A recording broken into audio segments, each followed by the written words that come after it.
Hello everyone, I'm Lori with Behavior Education at Spirit Keeper Animal Sanctuary. Today is Wednesday, January 8th, 2025. I'm going to go over how to shape shifting, and I don't mean shape shifting from science fiction, although that's always really cool to have in stories. I'm talking about getting an animal to voluntarily shift, for example, from their primary habitat to temporary holding and back. And there are other uses for shifting as well. So let's talk about this. Shaping is the reinforcement of successive approximations of target behavior. That sounds complicated, and all that means is that you are incrementally teaching the snake, other reptile, or other animal to do something by teaching them in small steps. So you teach them the first step, the second step, the third step towards reaching the goal of that target behavior. So if the target behavior is the snake voluntarily coming out of their primary habitat and putting themselves on a station, first you teach them to come to the door of the habitat, and then a little bit out the door of the habitat, and then look at the station, and then touch the station, and then finally, after you've done all of these baby steps, they're doing the whole goal behavior. That is what shifting is, or shaping. That is what shaping is. Shifting is moving from one contained space to another. And it's a common practice with zoo animals, with wild animals, animals that must be kept apart from each other, or animals that can't roam around freely, and animals that you can't maybe handle or touch, or animals that would be too distressed by you touching them or handling them. It's much less stress on them if it can choose to come out and shift to another location and back. Voluntary means acting out of free will. They're not being forced. And activity stands, stations, or exercise areas are just places appropriate for the snake or other animal to shift to after they've left their primary habitat. So the goal behavior is that the snake leaves their enclosure when cued or asked, or just when given the opportunity, and that they move to another location that we have set up for them that is safe for them and where they're going to get reinforced, either deliberate reinforcement that we give them, or they are reinforced by the experience itself. And so as you see in this video, this station was rolled up next to the snake's enclosure, the door was opened, and the snake just voluntarily shifted out onto the station on his own. These are some examples of stations, stands, and spaces that a snake could move to from their primary habitat. Some of these are bird perches or cat climbing trees that have been repurposed for the snake. And some of these are just random items I've combined together, like a storage or carry crate with a cat tree. And then on the far right, you're seeing a dog or small animal exercise pen, a cloth exercise pen that I often use as a shift and for temporary holding. These are more examples, and you can get really creative with this. It doesn't have to be a designated, this is a cat stand, this is a bird perch, this is a dog pen. I've built some of these myself out of PVC and out of containers.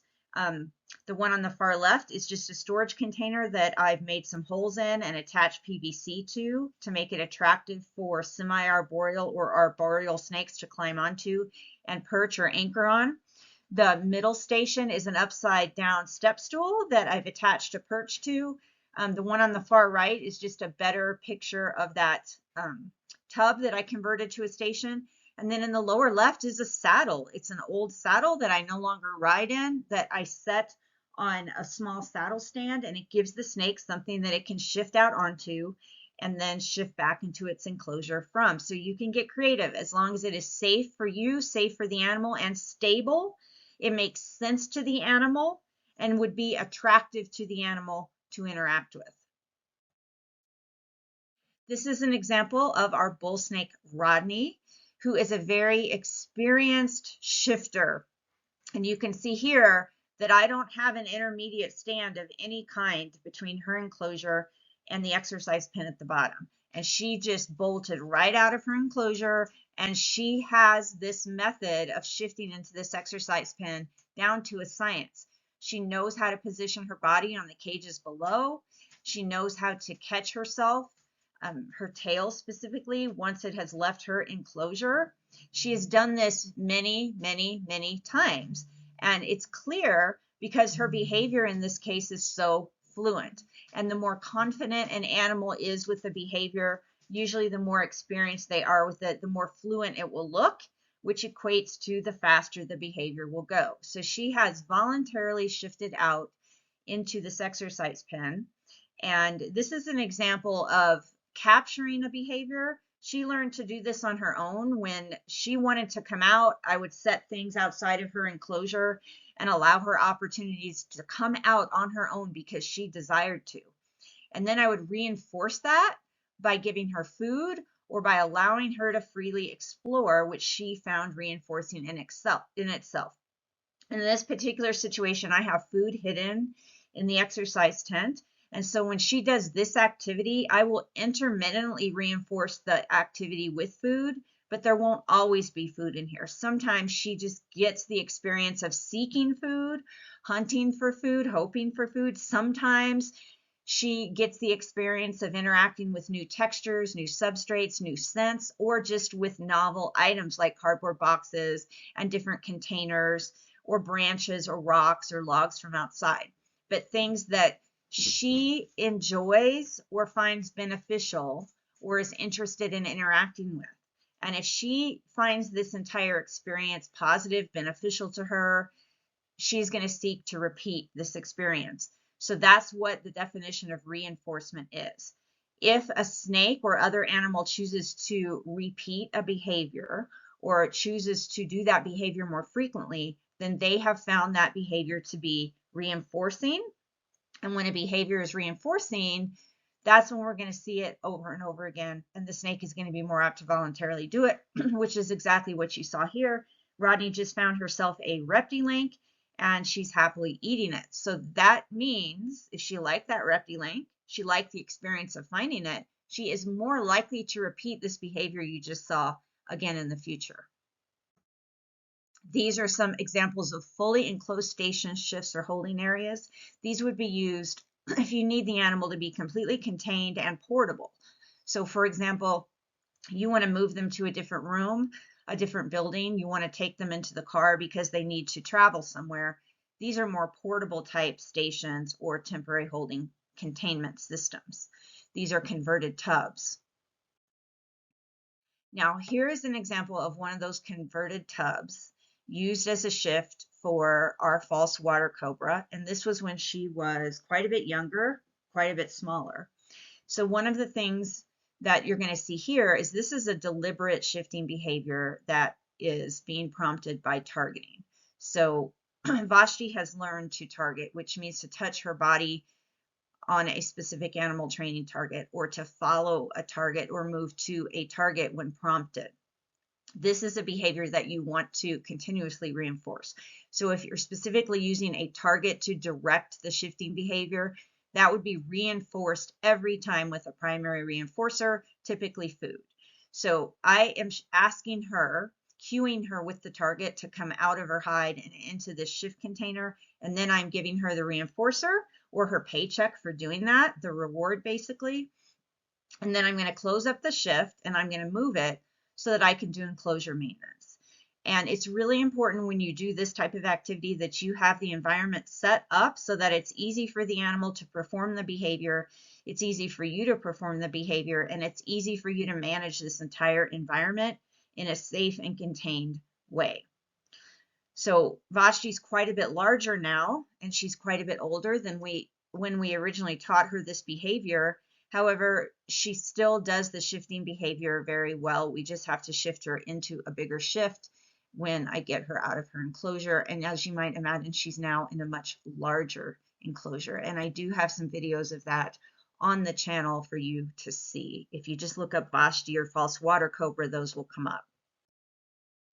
These are some examples of stations and shifts.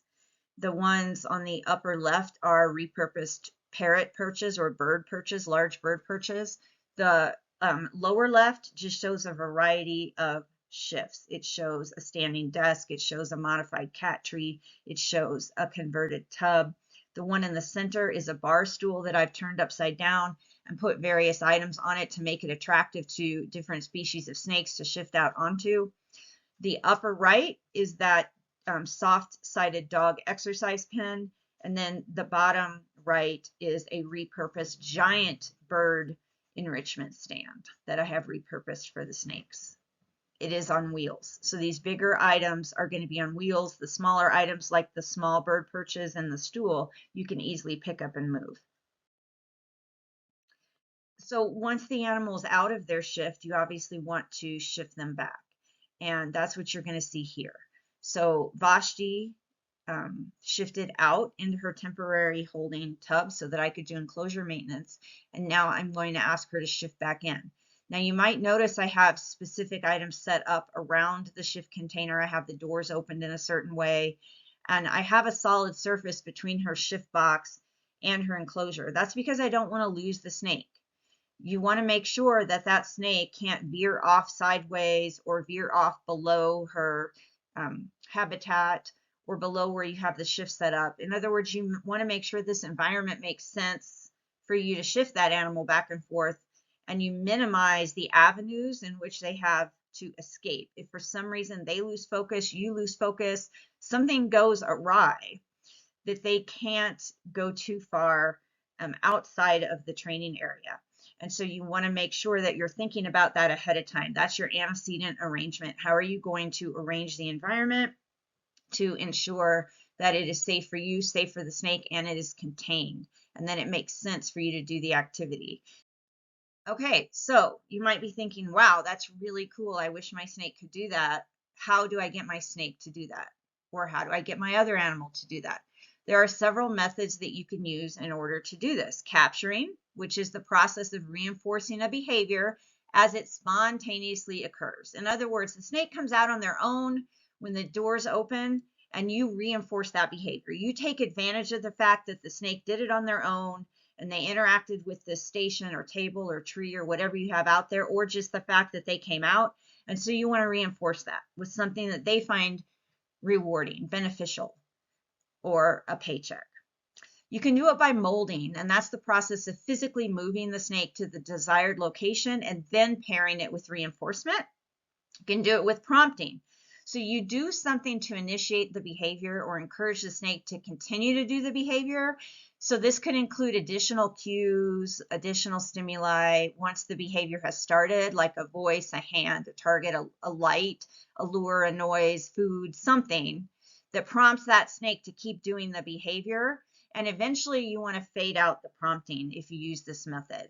You can use luring or baiting, and that's the process of placing a reinforcer in a particular location to draw the animal out to it or lure the snake out of their primary habitat onto the station. And again, that's something that you would want to fade over time. And then there is targeting, and that's what you just saw, and that's the snake is target trained. They're already trained to move to, touch, or follow a target, and you use that target to get them to shift out onto the station. I most commonly use capturing and targeting. In the two videos you've seen so far, you've seen capturing being used and targeting being used.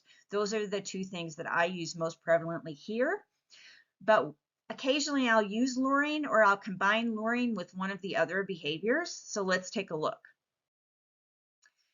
This is a method of shaping the behavior that uses targeting. And you saw that with the false water cobra Vashti. So the snake is targeted out of the habitat to the station, and then the snake is reinforced once they're at the station. They're reinforced for following the target to the station. I always use food initially as the reinforcer, but over time, more experienced learners can learn to use other reinforcers. And as you get to learn your animal's preferences and what they find to their liking or to their benefit, you can sometimes incorporate other reinforcers besides food. This is an example of capturing, and that's where you've set the station outside of the snake's habitat and they just come out on their own and start to investigate it and interact with it. Once they do that, then you reinforce them. And in the case of this, when it initially happens, I usually reinforce that with food. So they just decide, hey, I'm curious about this. I want out. I'm going to come out and check this station out. Then I give them food to reinforce that behavior and encourage them to repeat that behavior. And then this is an example of luring to shift to a station. So the snake might be at their door, but they're not really coming out.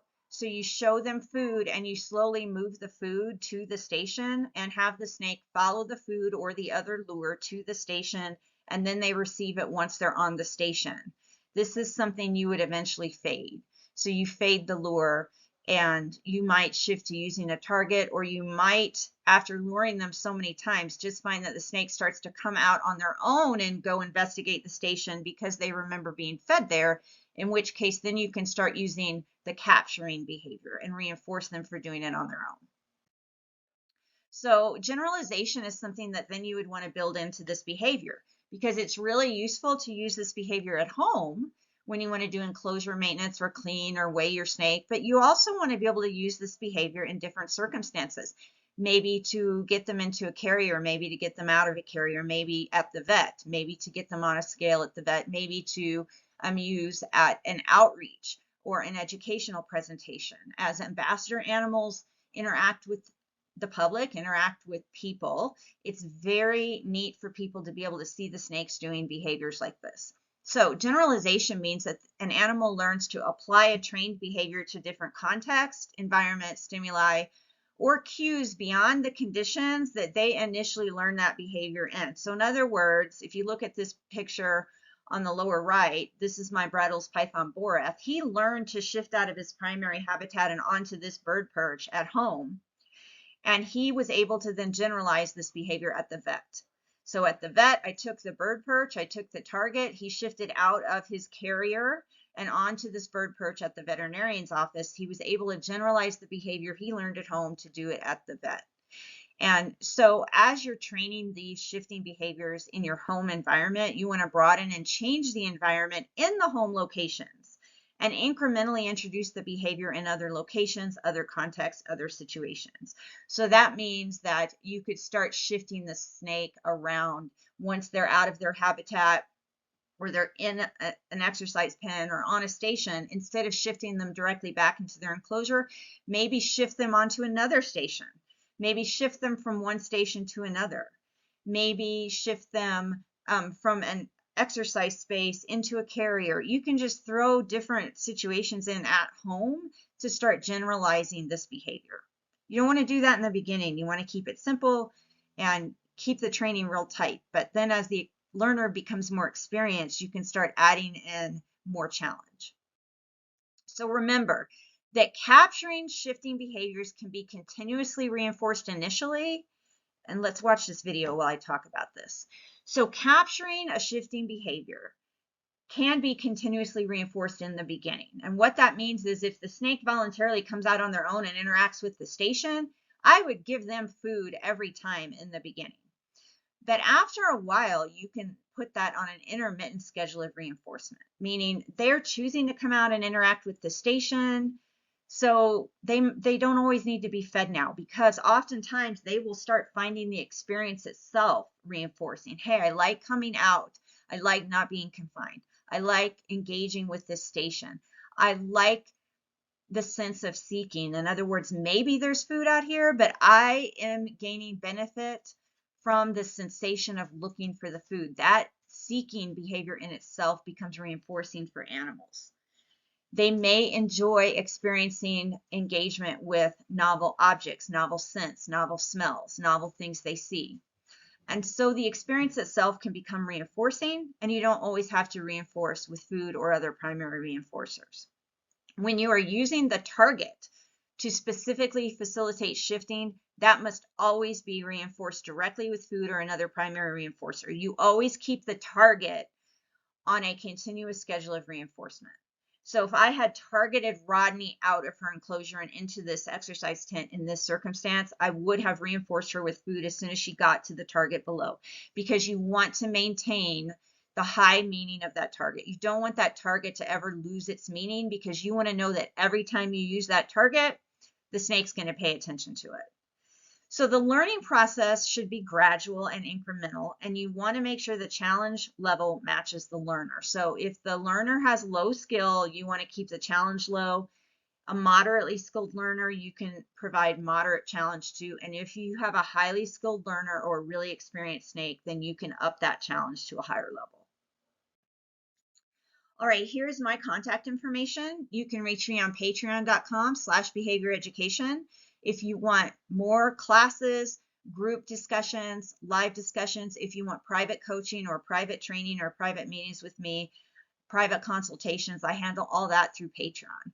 You can reach me through my website, and there are other resources on my website that are free at behavioureducation.org, or you can email me at behavioureducationllc@gmail.com. I also have some references listed here that I used to create this presentation and that I refer to a lot when I am teaching and researching. So again, thank you for spending time with me. Thank you for learning. Please remember to always be kind and love your animals.